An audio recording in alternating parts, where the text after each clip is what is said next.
Hello friends, welcome to तैयारी ओपीडिया। Welcome to my channel तैयारी ओपीडिया, जिसमें हम आपको कराते हैं डेली करंट अफेयर्स। जिसमें आज हम पढ़ने वाले हैं 3 जून के करंट अफेयर्स, जो निम्नलिखित इस प्रकार हैं। निम्न में से किस राज्य सरकार ने हाल ही में राजीव गांधी खेल रत्न पुरस्कार और ग्रामीण ओलंपिक की घोषणा की है? तो वो है राजस्थान सरकार। कौन सी सरकार है वो? राजस्थान सरकार ने क्या किया है? हाल ही में राजीव गांधी खेल रत्न पुरस्कार और ग्रामीण ओलंपिक की घोषणा की है। राजस्थान सरकार ने हाल ही में राज्य में विभिन्न खिलाड़ियों के लिए राजीव गांधी खेल रत्न पुरस्कार शुरू करने की घोषणा की है। 29 अगस्त 2022 को राजीव गांधी ग्रामीण ओलंपिक की शुरुआत हो जाएगी और इस इवेंट में एक बहुत अच्छी खासियत है। इस इवेंट में सभी उम्र के बच्चे क्या करेंगे? हिस्सा, सभी उम्र के खिलाड़ी हिस्सा ले सकते हैं। तो ये है, बहुत ही इम्पोर्टेंट क्वेश्चन है। कौन सी सरकार ऐसी है जिसने राजीव गांधी खेल रत्न पुरस्कार और ग्रामीण ओलंपिक की घोषणा कर दी है? वो सरकार है राजस्थान सरकार। नेक्स्ट क्वेश्चन देखते हैं। पीएम मोदी ने हाल ही में किस शहर में गरीब कल्याण सम्मेलन संबोधित किया है? वह संबोधित किया है शिमला में। तो शिमला में पीएम मोदी के 8 साल पूरे होने पर उन्होंने क्या किया है? गरीब कल्याण सम्मेलन का आयोजन किया है, जो कहाँ कहाँ पर हो रहा है? जिला मुख्यालयों, राज्यों की राजधानियों और कृषि विज्ञान केंद्रों में आयोजित किया जा रहा है। ये भी क्वेश्चन आपके लिए बहुत ही इम्पोर्टेंट है। आने वाले समय में हर एक एग्ज़ाम में इम्पोर्टेंट हो सकता है कि कहाँ पे नरेंद्र मोदी जी ने गरीब कल्याण सम्मेलन संबोधित किया है। तो वह संबोधित किया है हिमाचल प्रदेश के शिमला में। चलिए आगे चलते हैं नेक्स्ट क्वेश्चन पर। निम्न में से किस बैंक के पूर्व कार्यकारी नटराजन सुंदर को national assets reconstruction company limited में प्रबंध निदेशक और सीईओ के रूप में नामित किया गया है? तो ये नामित किया गया है, ये पहले पूर्व निदेशक किसके थे? भारतीय स्टेट बैंक के, एसबीआई के ये प्रबंध निदेशक थे, जो अब इन्हें किस पद के रूप में नियुक्त किया गया है? तो नेशनल एसेट्स रिकंस्ट्रक्शन कंपनी के रूप में इन्हें नामित किया गया है। तो ये हैं कि वे एक बैंकिंग दिग्गज हैं। ये इन्होंने कई समय तक अपना अधिकतर जीवन किसमें? एसबीआई में कार्यरत रहे हैं। इन्होंने 37 वर्ष से अधिक सेवा दी है एसबीआई में, जिसमें वो कौन सी पद पर थे? उप एमडी और मुख्य क्रेडिट अधिकारी के रूप में सेवानिवृत्त हुए थे। तो इसी कारण से इन्हें क्या हो रहा है? इन्हें यह सीईओ के रूप में तथा प्रबंध निदेशक के रूप में नेशनल एसेट्स रिकंस्ट्रक्शन कंपनी ने अपनी कंपनी में ले लिया है। चलिए चलते हैं नेक्स्ट क्वेश्चन पर। हाल ही में किस मंत्रालय ने स्वदेशी एस्ट्रा बियॉन्ड विजुअल रेंज मिसाइलों के लिए 2,971 करोड़ रुपए के सौदे पर हस्ताक्षर किए हैं? तो वो किया है शिक्षा मंत्रालय ने।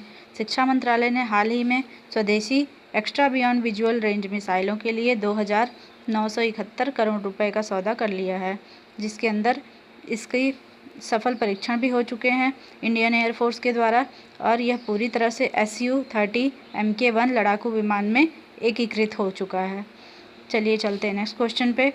निम्न में से किस मंत्रालय के द्वारा जारी आदेश में वरिष्ठ वैज्ञानिक राजेश गेरा जी को राष्ट्रीय सूचना विज्ञान केंद्र के महानिदेशक के रूप में चुना गया है? कौन से मंत्रालय ने इसको चुना है? यह चुना है कार्मिक मंत्रालय ने। कार्मिक मंत्रालय के द्वारा जारी आदेश में वरिष्ठ वैज्ञानिक राजीव गेरा जी को राष्ट्रीय सूचना विज्ञान केंद्र का महानिदेशक नियुक्त किया गया है।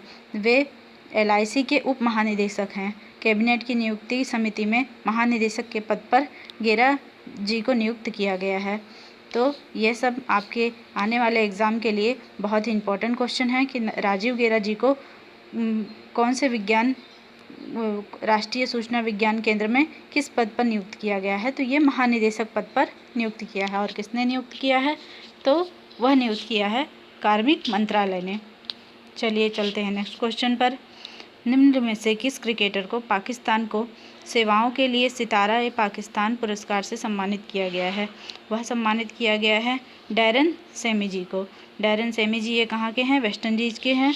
तथा इन्हीं के साथ साथ एक क्वेश्चन और आपका इम्पोर्टेंट बनता है। इस समय महिला उद्यमी रश्मि साहू जी ने क्या जीता है? बिजनेस अवार्ड जीता है। तो चलिए चलते हैं नेक्स्ट क्वेश्चन पर। रुचि फूड लाइन और किस राज्य की नंबर 1 मसाला कंपनी की निदेशक रश्मि साहू जी को टाइम्स बिजनेस अवार्ड 2022 से सम्मानित किया गया है? तो ये उड़ीसा की रहने वाली हैं। ये प्रसिद्ध बॉलीवुड अभिनेता और सामाजिक कार्यकर्ता सोनू सूद ने हाल ही में क्या किया है, फूड लाइन और उड़ीसा की नंबर 1 मसाला कंपनी जो है उनकी निदेशक जो हैं रश्मि साहू जी को क्या किया है, बिजनेस अवार्ड 2022 से सम्मानित किया है। यह पुरस्कार पूर्वी भारत के अग्रणी रेडी टू ईट ब्रांड की श्रेणी में दिया गया है। तो ये किसके भारत के कौन से अग्रणी हैं, रेडी टू ईट ब्रांड की श्रेणी में दिया जाता है। चलिए चलते हैं नेक्स्ट क्वेश्चन पर।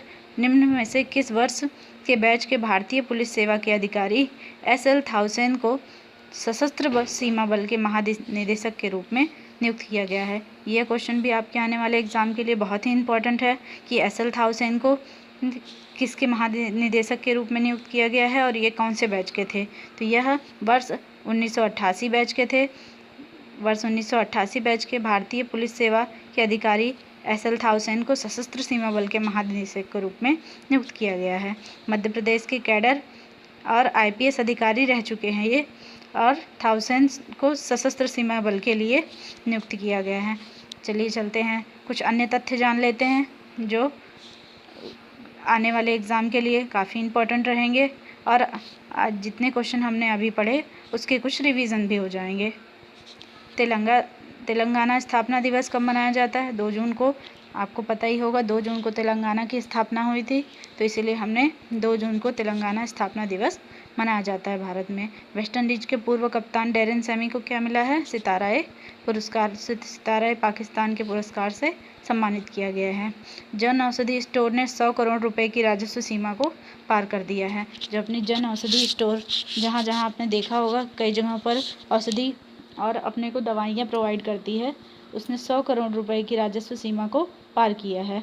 केंद्र के सशस्त्र सीमा बल के महानिदेशक के रूप में किसको चुना गया है? SL थाउसेन की नियुक्ति की गई है, जो 1988 बैच के भारतीय पुलिस सेवा के अधिकारी रह चुके हैं, और BSF के महानिदेशक के रूप में इनको चुना गया है। नेक्स्ट क्वेश्चन, सशस्त्र सीमा बल की स्थापना कब हुई है, यह भी जान लेते हैं। ये भी अपन के लिए इम्पोर्टेंट है, 1963 में। और सशस्त्र सीमा बल का मुख्यालय कहाँ है? नई दिल्ली। तो ये सारे क्वेश्चन आपके एग्ज़ाम के पॉइंट ऑफ व्यू से बहुत ही इंपॉर्टेंट है। आशा करते हैं आपको हमारा आज का करंट अफेयर बहुत ही पसंद आया होगा। यदि आपको ये करंट अफेयर की PDF चाहिए तो आप हमारे टेलीग्राम लिंक से जुड़ सकते हैं और वहाँ से PDF डाउनलोड कर सकते हैं। और यदि आपको हमारा प्रयास अच्छा लगा हो तो हमें कमेंट करिए और हमारे चैनल को सब्सक्राइब करिए आने वाली हर एक वीडियो की नोटिफिकेशन लेने के लिए। धन्यवाद।